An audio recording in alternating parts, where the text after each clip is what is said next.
Hi there, and welcome to my confessional. I have done a bad thing, and I'm going to come clean about it because YouTubers generally don't, even though nobody would know the better. It seems the right thing to do. And I also think that there's a couple of points of interest that I'd like to guide your attention toward. And then there's always the comments to have a free and open conversation. Anyway, the bad thing that I've done. A couple of days ago, there was an MBTI YouTuber with many thousands of subscribers that did a departure of the usual format by interviewing a couple of other people that were displayed as paragons of a particular other types. And I happened across it when I was in one of my other accounts. I have 4 different accounts in YouTube, each one of which does different things. And I watched it back and forth for a while and came to the conclusion that one of the people who was being interviewed didn't exhibit the kind of cognitive stack that one would expect corresponds with a particular MBTI type. So I left like a terse little comment that said, I don't think this person has got, these functions, and left it at that.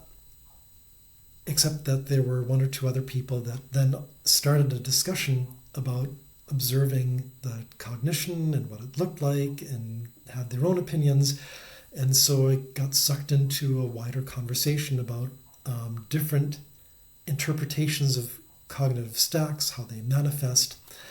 And that all came to an abrupt end when there was another MBTI YouTuber that jumped in and kind of gave a universal condemnation that was more or less like, what do you think you're doing? Here's a person who's being shown to be this particular type. It's not right to challenge someone on their site about their type, to which I agree. A lot of those things I was careful only to talk to cognition because, as I've said in past videos, my position is that you can choose your MBTI type, but your cognition is up for discussion.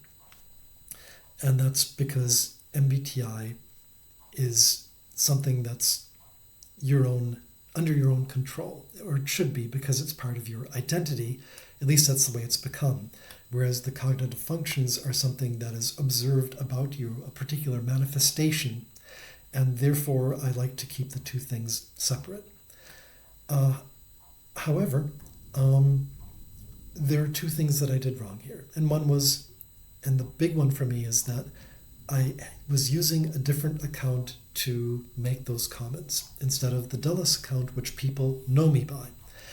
If I'd used the Dulles account, I probably wouldn't have commented because I don't want to have my little channel broadsiding another channel with a disagreement. So the whole thing would have been avoided if I'd just been in a different account. And that, I think, is the biggest transgression here, is that I didn't identify who I was and how I'm known in the MBTI community, but I commented using an account, not through trolling, not subterfuge, but saying stuff without it being clear that the sender is me, a public figure. The second point, which I think is less transgressive, but also potentially an issue, is that I was commenting about typology and observations about typology in that person's channel. Now, I've made it a policy that I don't talk about people's type when they're the content creator. And that's just pragmatically good policy because you just don't know what a particular content creator is like, what their mental state might be, how robust or fragile they might be about a thing. People have challenged my type, in the past frequently, recently much less so, and I've always been kind of happy to have that discussion because it opens up interesting ideas sometimes, and sometimes it's just somebody saying, you're an ISFJ. And it's like, well, thank you, that doesn't give me anything. But to have a discussion about type and interpretation and cognition gets interesting. Anyway, the person who kind of caught and called out, I'm not going to give a link to her channel, but you'll be able to find her content. She published something of her own stance on all of this after the fact that included a couple of basic ideas of if you see something, say something, and no, it's never right to comment about somebody's typology on a channel. If they're being presented as a particular type, then that should not be open to discussion, which, again, for the MBTI layer, I agree with. Let's see. So the content creator is Elodie, INTJ Analyzes, and I actually like her position overall. I think that she's right with it. It doesn't have a lot of nuance, but if you were going to take a short and sweet thing of what to do right and what not to do, I think she's right on target. But there are a couple of things that are kind of unintended consequences of the positions that Elodie takes and that I've taken as well. And those unintended consequences are, well, the biggest one is potentially that MBTI has been made utterly useless. It's pointless even to bother with MBTI as a socially agreed upon vehicle. It's turned into utter garbage, because if you can choose your type, then there's nothing wrong with a person saying, I'm an INTP in the morning, I'm an ESTJ on Sundays, and at work I'm an INFJ, and I recently changed my type and now I'm an ISTJ, and I'm considering if I'm going to become an INTJ. And it's like nobody has any recourse to say anything about that because you have full control over your MBTI. And what that means is anyone can label themselves as anything they want, anytime they want, with no rhyme or reason whatsoever. And if someone's trying to use the pseudoscience to run some sort of structured classification system, then congratulations, you've just trashed the whole thing. I'm not saying that this is... what I'm saying here is that we have two different values that are in conflict. And one is that we have whether MBTI should be about accuracy and correctness and the truth. And the other is whether MBTI should be about validating people, supporting them, and allowing them their own autonomy and identity. Again, I tried to split the difference by saying MBTI type is yours, but let's have an impartial discussion and have it open for cognitive functions. However, it still leaves things as screwy as ever. Splitting the difference, I don't think, works especially well.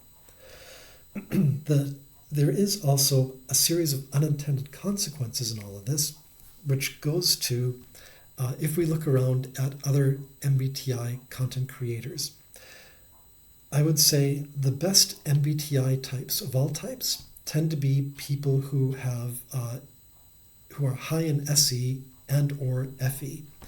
So your best INXX MBTI content creators are, and other rare type content creators are ISFPs, ISTPs, ESFPs, ESTPs, ENFJs, and ESFJs.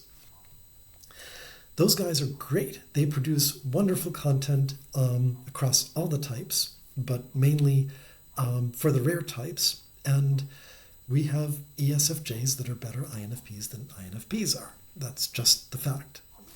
Look at this. This is not entertainment. This is some guy spouting off obscure academia. And for most people, that's going to be esoteric pointlessness. Therefore,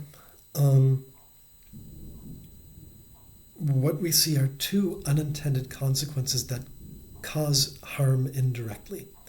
One of them is if we have these types that represent kind of the spirit of the different types, if you will, then you will end up with people who are INFPs or INTPs or INTJs, who are the real thing, who are going to see these SE forward, FE forward folks and be like, what's wrong with me? Because I can't do what they're doing. Those people are well adjusted, they're slick, they're able to encapsulate sort of a powerful image and powerful imagery, and here I am, kind of a schlub that doesn't have any of that ability. So there must be something wrong with me, and maybe I need, it will end up that person pathologizing themselves to say, maybe I have this particular issue or those particular symptoms. But in fact, really, it's just that they are a bona fide INXX type, and those types just are not that well represented in the community. The other thing that it does is a disservice to representing people who are SE or FE forward. When you've got ISTPs and ISFPs and ESFPs and ESFJs representing themselves as INFPs and INFJs and INTJs and so forth, you end up not having proper representation of how cool those types are in their own domain. So what we could really use are more really first-rate ISFP YouTubers talking about the ISFP experience, as opposed to ISFP YouTubers talking about the INXX experience. None of this is going to happen, but I am trying to show where the current trajectory of letting people choose their type, and those people that kind of believe they are a particular type, but they tend to make certain assumptions that bleed over wrongly, end up creating more of a mess for everybody and cause potential problems for clarity, for self-identity of other people. And so it isn't an open and shut case that letting people choose their MBTI self-identity is always going to be the right thing and a good thing to do. Anyway, that's a very long discussion on a short point. There's another aspect here, which is about at what point does it become okay to question somebody's type? As I said, I agree, you don't go after content creators because you just don't know where their head is at. But if they're interviewing kind of a second party, then yeah, it's probably still in poor taste. But what if it's a third party where they're observing somebody and saying that person is an ISTJ? If someone's saying Phil Collins is an ISTJ and I happen to disagree with that, can I talk about that? If somebody is saying Frank James is an INFP in their channel, now that it's someone in the MBTI community, would it be justifiable to go back and say, I don't think that that's correct and here's why? Or should all of those discussions always be off the table in favor of letting people have autonomy over their MBTI type at all times? Where does that then put something like personality database, where people vote on types of celebrities, MBTI YouTubers, actual tubers, let's say potatoes, cucumbers, they'll type anything on PDB. So what I'm trying to get to is just the whole situation is more nuanced. And yes, we are moving toward a difference in approach where things like type policing that used to be more acceptable are now considered to be, I think in general, they're more protested and considered more hurtful, and the sorts of people or the sorts of type police efforts that are out there get more criticism and blowback from people who say, well, it's shouldn't be okay for folks to be type policed. Yeah, and I would say in all of this, there is a silver lining, and I want to kind of complete it with this thought, that if there are a lot of mistyped INFJs and INFPs out there from other types, I think it's a bad thing, because that means that the types that are piling into the INXX types should be representing their own types, and they could do a fantastic job representing their own types. But because of misunderstanding, I don't think any of this is intentional, by the way. I really don't think any of this is intentional.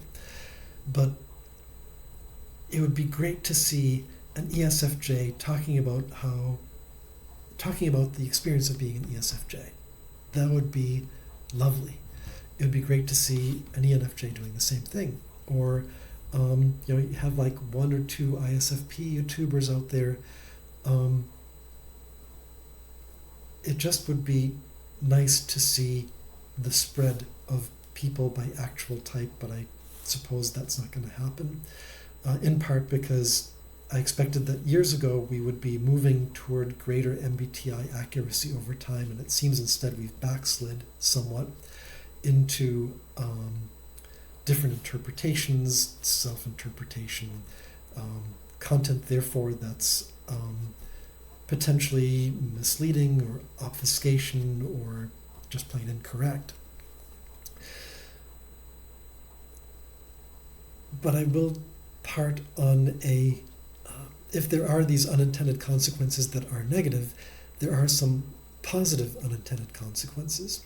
And that is that if there are more people in the world that identify themselves with kind of the behavioral stereotypes of the INFP or the INFJ, there's hope there that means these people are engaging with the world regardless of their actual type, in a frame of kindness, wanting to help other people, looking at taking others under their wing, trying to find ways to play the role of an idealist who has humanitarian or at least kind of better goals for better human outcomes, better interpersonal outcomes. That part's actually pretty cool if you stop and think about it. So yeah, I've gone into a whole bunch of different rabbit holes here. I hope some of it makes sense. Again, none of this excuses what I've done. I would not have been, I don't know any way that I would have ever been caught on this, so I'm calling myself out in order to have this discussion, because I think there is a bigger discussion here to be had. But again, I think that if you don't buy into the bigger discussion, go with what Elodie has to say, because I think that she's got the short and sweet, the right thing to do, which is, if you can't say something that's validating and complimentary, then better just to stay away from the whole situation. And I will be looking to do that as well in the future. If I do have criticisms of particular people of type, I hope to do it on my channel with my own face here, to have people be able to comment and criticize me in turn, rather than not knowing where that critique, where any critique is coming from, because this is how I'm known in the MBTI community. So anyway, enough from me. I hope wherever you may be, that you are not under the sorts of, say, dynamics that I've been under this past couple of days, and that you are having a lovely afternoon, evening, morning, night, wherever you may be.